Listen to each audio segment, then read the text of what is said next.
माणूस म्हटलं की माणसाच्या मनात असंख्य विचार, समस्या, गोंधळ चालू असतो.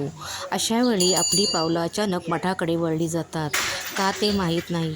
आणि स्वामी महाराजांना पाहताच क्षणी आपल्या डोळ्यातून गळागळा अश्रू येऊ लागतात. कारण आपल्या मनात जे काही चाललंय ते फक्त आपल्याला आणि स्वामी महाराजांनाच माहीत असते.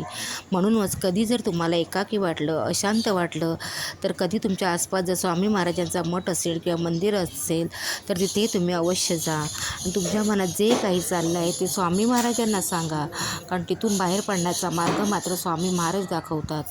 कारण स्वामी महाराजांना जो कोणी निस्वार्थ बुद्धीने शरण जातो त्याचा उद्धार स्वामी महाराज केल्याशिवाय राहत नाही. कारण स्वामी महाराजांच्या मठात आलेला मग कधीही रिकाम्या हाताने परत जात नाही. स्वामी महाराज त्याला काही ना काहीतरी देतच असतात. म्हणून कधीही तुमच्या मनात असे काही प्रॉब्लेम असतील, समस्या असतील, तर नक्की स्वामी महाराजांना शरण जा.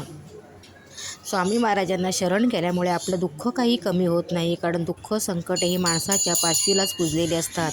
परंतु स्वामी महाराजांना शरण गेल्यामुळे आपल्या दुःखाची तीव्रता कमी होते. तिथून बाहेर पडण्याचा मार्ग सापडतो.